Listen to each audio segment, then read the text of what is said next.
Okay, so why is it that your low ROAS ad is spending more than your high ROAS ads? So this is a question that I've seen a lot on Twitter, and I'm going to make a video explaining this right now. So first of all, here's just some proof of some of my results this year. I spent $86,000 on about 2,000 leads just from one subset of accounts for an agency that I am a fractional head media buyer for. So I have a lot of experience with running ads, and yeah, this year alone, spending 86,000 just on one niche so far. So this is basically going to be explaining what I think is going on and how you might be able to use this information to improve your ad account and improve your results. So this is a sort of normal ad account, what some people might be running with at the moment. You have, 4 ads that are getting a reasonable amount of spend, more than 10% of the budget on a daily basis, perhaps. And you've got one ad that's getting quite a lot of the spend, usually 80% or more, and it's sitting at a low ROAS compared to all of your other ads. And you can see here all of the other ads have, a higher than 3 ROAS, but they're not collecting as much of the spend. So this is an example of what you might be experiencing at the moment. So the question is, well, should I turn ad 1 off? Now, it very well might be the best thing to do. You might turn ad 1 off and you might find that your ROAS dramatically improves and that you can spend even more without this ad on. However, in my experience, and maybe even in your experience, this is not usually the case. And the reason is because a lot of the times when you turn this ad off, your campaign is going to go to shit. You're going to basically, overall campaign results will dramatically decrease, and your ads will perform worse as a collective. Even if your ROAS on the other ads doesn't really spike as much, you will suffer a lot of the time by turning off a big spender that is still getting at least a positive ROAS. Now, why does this happen?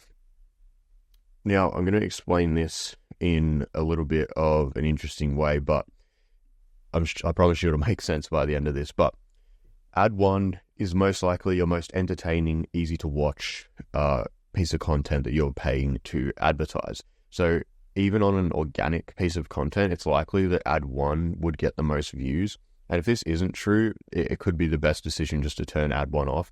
But a lot of the time, this is going to be the case. Ad 1's going to be your most watchable, most interesting creative, and then all of your other ads are going to be a lot more like advertisements trying to convert people.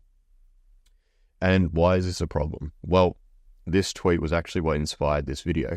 Is it true that your top spending creators in Meta have a lower ROAS because they create demand for your other creators to have a higher ROAS? This is kind of true, at least in my experience.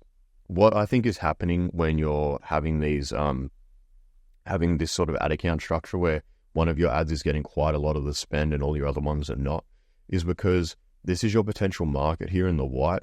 And you can see here that your ad 1 is encapsulating the largest area of that target market, and then all of your other ads are within that subset. So in my opinion, what's happening is because your ad is so mass appealing and it's such a good ad that people would watch it even if they're not in market for that product, they're just interested in watching a good piece of content. You're actually growing your audience and potential target market by running that ad, because people that are not even in a buying state are still happy to watch it. And once they're included in that market, and now Facebook knows, hey, this person's an engaged user, they've engaged with this type of content, and they might be potentially in the future ready to buy. They now are getting targeted with some of your other ads that are maybe less entertaining, but they try and sell your product a little bit more. And so what's really happening is ad 1 is creating demand for your product. And then your smaller ads are almost acting as retargeting ads and basically converting those people that are now in that market into a purchase or a lead.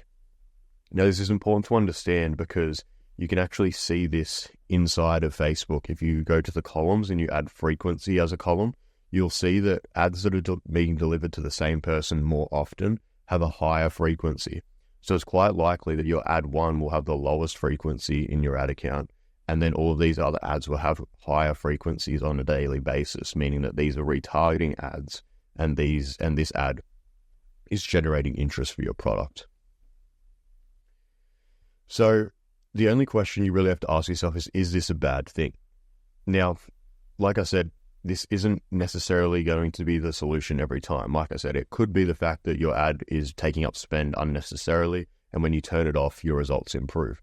But if you're like most people and that isn't what happens, and you find that you can't spend as much on Facebook when these ads are off, or when this ad is off, I think knowing this will help you improve your ad account and help you get better results.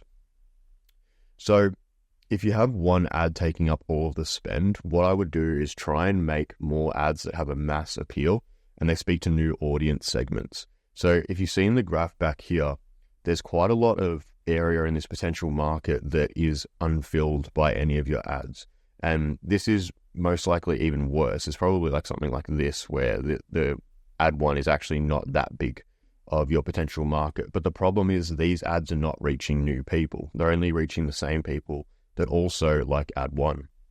So what I would do is create other ads that speak to different motivations, different desires, and potentially other uses for your product, and then make ads that are mass appealing as well, so that you end up with a bunch of other ads, as an example, that fill up other areas of the market, so that soon you'll have an ad account that's targeting many different segments and is appealing to many different segments as well.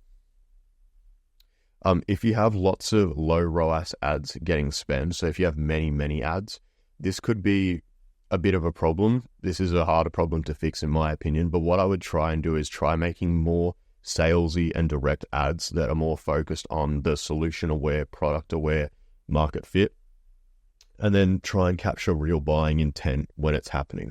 The problem with having this type of ad account is a lot of the time your creatives are actually all right, but they're not very salesy and they're not very good at actually converting someone into a click. So you might need to focus on getting more of these large style creatives, because it's likely that you have a lot of these small sort of retargeting style ads, or you have a lot of sort of mass appeal ads that don't convert. So what I would experiment with is creating direct salesy ads that those ads can then retarget the people that are seeing these ads. And then I would also recommend making some mass appeal ads and see which ones start to take on more spend, because it's likely whichever one takes more spend is going to be the one that your ad account is lacking in at the time. So yeah, but that's really all I had to say. I really hope that this gives you a little bit of a better understanding about how Facebook ads actually works. And like I said, you can actually investigate this yourself by looking at the frequency column in your ad account. So yeah, if you enjoyed this video, drop it a like, drop it a sub. I do run ads for lots of brands and businesses. So if you want me to run your ads for you or make ads for you, I'm happy to do that. You can DM me on Instagram. And if you've got any just general questions, feel free to shoot me a DM on there as well. So I hope you enjoyed this video. And yeah, thanks for watching.